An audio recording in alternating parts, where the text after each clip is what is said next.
നമസ്കാരം, ഞാൻ കൃഷ്ണൻകുട്ടി. സ്റ്റഡി ഹിന്ദി വിത്ത് കൃഷിൻ്റെ മറ്റൊരു വീഡിയോയിലേക്ക് സ്വാഗതം. നമുക്കിന്ന് പരിചയപ്പെടാം സുരംഗമ യാദവിൻ്റെ ഒരു ഹൈക്കു, ഒരു വാർത്താലാപ്. നമ്മൾ നേരത്തെ ഒരു വാർത്താലാപ് പഠിച്ചിട്ടുണ്ടായിരുന്നു. കിഡ്കി ലഘുകഥയുടെ ഒരു വാർത്താലാപ് പഠിച്ചിട്ടുണ്ടായിരുന്നു. ഇന്ന് മറ്റൊരു വാർത്താലാപ് നമ്മൾ പരിചയപ്പെടുന്നുണ്ട്. ലഘുകഥയിലെ കുറച്ച് സമാനാർത്ഥി ശബ്ദ് നമ്മൾ പരിചയപ്പെടുന്നുണ്ട്. അതുകൂടാതെ ഇതിന് മറ്റൊരു ശീർഷകം നമുക്ക് ഇന്ന് കണ്ടെത്താം. ഏവർക്കും സ്വാഗതം. നമ്മൾ ഇന്ന് ആദ്യം ശ്രീ രാംധാരി സിൻഹ് ദിനകർ പുരസ്കാര ജേതാവായ ഡാക്ടർ സുരംഗമ യാദവിൻ്റെ ഒരു ഹൈക്കു ആണ് പരിചയപ്പെടുന്നത്. എന്താണ് ഹൈക്കു? എന്താ പറഞ്ഞിരിക്കുന്നത്? സൂക്കായ ബാഡ് സാഹബ് കെ ആംഗൻ സദാ ബുഹാർ. സൂക്കായ ബാഡ് സാഹബ് കെ ആംഗൻ സദാ ബുഹാർ. എന്താണ് അതിൻ്റെ വരികളുടെ അർത്ഥം എന്താണെന്ന് ആദ്യം നോക്കാം. സൂക്ക എന്ന് വെച്ചാൽ അർത്ഥം എന്താണ്? വരൾച്ച എന്ന് പറഞ്ഞാൽ എന്താ? വരൾച്ച എന്ന് പറഞ്ഞാൽ ഒന്നുമില്ലാത്ത അവസ്ഥ, അതായത് ദാരിദ്ര്യം പോലുള്ള അവസ്ഥയാണ്. അതാണ് സൂക്ക എന്നതുകൊണ്ട് ഉദ്ദേശിക്കുന്നത്. ഇല്ലായ്മ അല്ലെങ്കിൽ ഗരീബി. ബാഡ് വെള്ളപ്പൊക്കം എന്ന് പറയുമ്പോൾ നമ്മൾ ഇന്ന് ഉദ്ദേശിക്കുന്ന തരത്തിലുള്ള വെള്ളപ്പൊക്കങ്ങളൊന്നും അല്ല ഉദ്ദേശിക്കുന്നത്. ആ വെള്ളമുള്ള അവസ്ഥ എന്ന് പറയുമ്പോൾ ഉള്ള അവസ്ഥയാണ്. ആ ഉള്ള അവസ്ഥയെന്ന് പറയുമ്പോൾ നമുക്ക് എന്താ ചെയ്യുന്നത്? ഗരീബിയൊക്കെ മാറി എന്ത് ചെയ്തിരിക്കുന്നു? ഒരു ധനികതയൊക്കെ വരുന്ന ഒരു ഉള്ള അവസ്ഥയിലേക്ക് എത്തിച്ചേരുന്നത് എന്നാണ് പറഞ്ഞിരിക്കുന്നത്. ഇനി സാഹബ് കെ ആങ്കൻ. സാഹബ് എന്ന് വെച്ചാൽ എന്താ? സാർ എന്നാണ്. സാർ എന്താണ്? സാർ എന്ന് പറയുമ്പോൾ ധനികൻ്റെ പ്രതീകമാണ് സാർ. സാഹബ് ധനികം കാ പ്രതീക് ഹേ. കെ ആങ്കൻ. ആങ്കൻ എന്ന് വെച്ചാൽ എന്താണ്? മുറ്റം. സാഹബ് കെ ആങ്കൻ എന്ന് വെച്ചാൽ ധനികൻ്റെ മുറ്റത്ത്. അപ്പോൾ എന്താ പറഞ്ഞത്? ഇല്ലായ്മയാകട്ടെ അല്ലെങ്കിൽ ശ്രേഷ്ഠ അവസ്ഥയിലാകട്ടെ അല്ലെങ്കിൽ ഇല്ലായ്മയാകട്ടെ, സാഹബിൻ്റെ ധനികൻ്റെ മുറ്റത്ത് സദാ എപ്പോഴും ബുഹാർ എന്ന് വെച്ചാൽ എന്താണ്? ചോട്ടിപ്പൂന്തിയും ചെറുതുള്ളികൾ. അപ്പം എന്താ അർത്ഥം പറഞ്ഞത്? വലിയ വരൾച്ചയാകട്ടെ അല്ലെങ്കിൽ വെള്ളപ്പൊക്കമാകട്ടെ, ധനികൻ്റെ മുറ്റത്ത്, അത് ശ്രേഷ്ഠതയുള്ളതാകട്ടെ അല്ലെങ്കിൽ ഇല്ലായ്മയുള്ള കാലഘട്ടമാകട്ടെ, ധനികൻ എപ്പോഴും എന്താണ്? അതൊരു ചെറിയ തുള്ളി പോലെയാണ്. അപ്പോൾ ഹൈക്കു എന്ന് പറയുമ്പോൾ തന്നെ നമുക്കറിയാം ഒരു വലിയ ആശയം കുറഞ്ഞ വരികളിൽ, 3 ചെറിയ വരികളിൽ പറഞ്ഞിരിക്കുകയാണ്. അപ്പോൾ ഇതിൻ്റെ ആന്തരികമായ അർത്ഥം എന്താണെന്ന് നോക്കാം.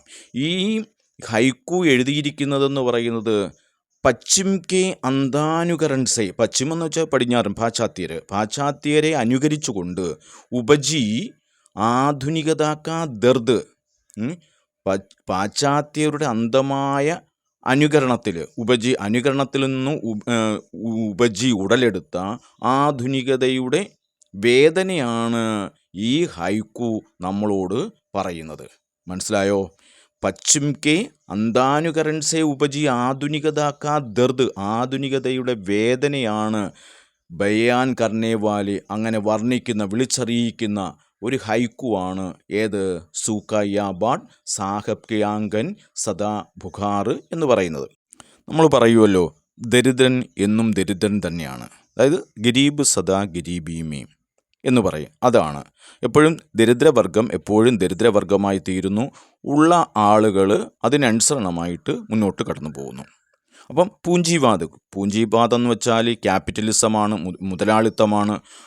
പൂഞ്ചിവാദ് സേ ഉപജി ഗരീബി, മുതലാളിത്തത്തിൽ നിന്നും ഉടലെടുത്ത ഒരു ദാരിദ്ര്യം. ആ ദാരിദ്ര്യത്തെക്കുറിച്ചാണ് മുതലാളിത്തത്തിൽ നിന്നും പൂഞ്ചിവാദ് സേ ഉപജി ഗരീബി, മുതലാളിത്തത്തിൽ നിന്ന് ഉടലെടുത്ത ഒരു ദാരിദ്ര്യം. ആ ദാരിദ്ര്യത്തെയാണ് ഈ ഹൈക്കു കൊണ്ട് ഉദ്ദേശിക്കുന്നത്. മാത്രവുമല്ല, സത്താക്കെ ലോഭ് കി ദൽദൽ മേ സാഹബ് കെ കാലെ കാമോം ക്യോർ. സത്താക്കെ ലോഭ്. എന്താ സത്താക്കെ ലോഭം എന്ന് വെച്ചാൽ അധികാരമോഹത്തിൻ്റെ ദൽദൽമേ ചെളിയിൽ വീണ സാഹബിൻ്റെ ആ പ്രവർത്തികളെക്കുറിച്ച് സൂചന നൽകുന്ന ഒരു ഹൈക്കുവാണ്. മനസ്സിലായ പറഞ്ഞത്? സത്താക്കെ ലോഭ് കി ദൽദൽമേ സാഹബ് കെ കാലെ കാമോം ക്യോർ.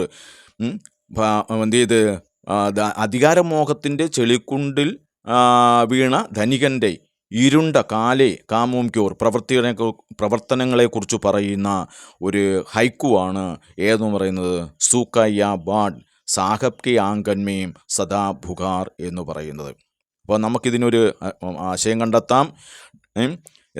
എങ്ങനെ പറയാൻ പറ്റും? സമാജിക്ക് അസമനതാക്കി ഓർ ധ്യാൻ ആകർഷ കർത്തേ ഹുയെ, സമൂഹത്തിൻ്റെ അസമനതകളെക്കുറിച്ച് ശ്രദ്ധ ക്ഷണിച്ചുകൊണ്ട് കഹ്തേ ഹേക്ക് പറയുകയാണ്, ഗരീബ് ഹോ യാ അല്ലെങ്കിൽ ഗരീബ് എന്ന് പറയുമ്പോൾ ദുഃഖമാണ്, ദുഃഖ് ഹോ ധനികത യാ സുഖു ഹോ, അമീർ ലോകോം കോ, അമീർ ആളുകൾക്ക് ഏക്കി ചോട്ടി ബൂന്ത് കെ സമാൻ ഹെ, അവർക്കൊരു ചെറിയ തുള്ളി പോലെയാണ്.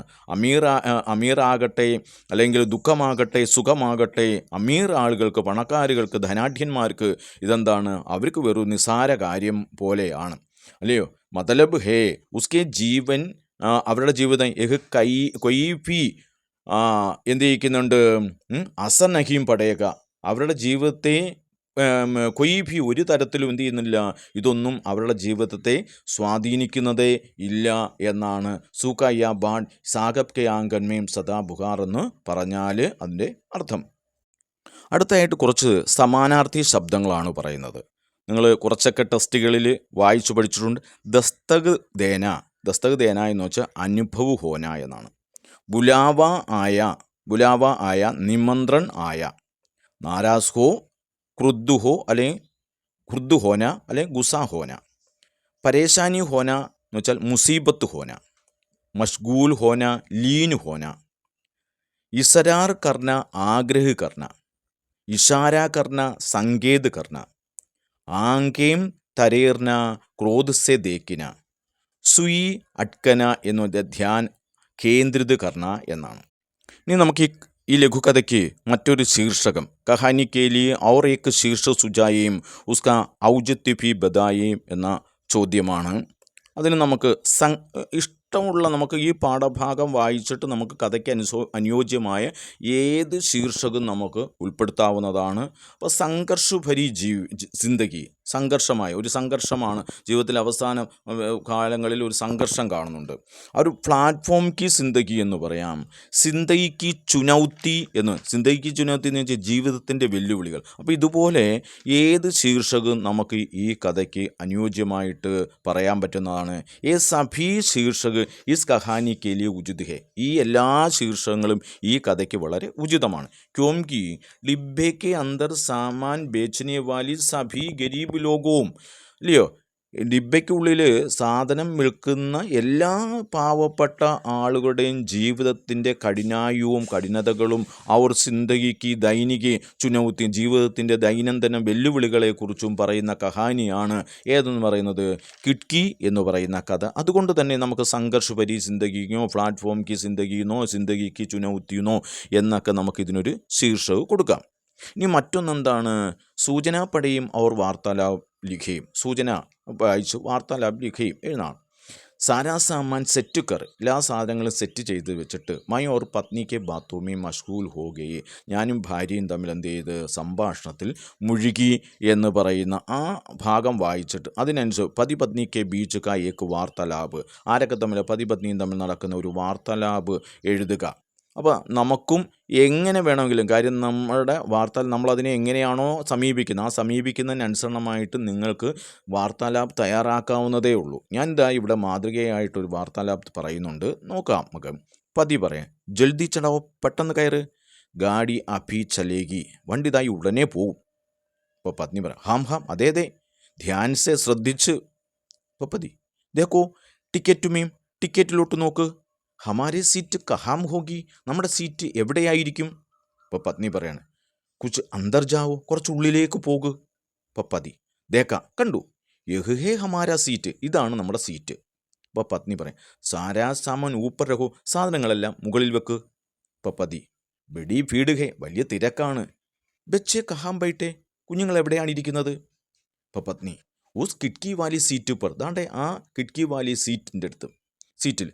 അപ്പം പത്നിയോട് പറയും, തൂ യഹാം ബൈഠ്, നീ ഇവിടെ ഇരിക്കേ.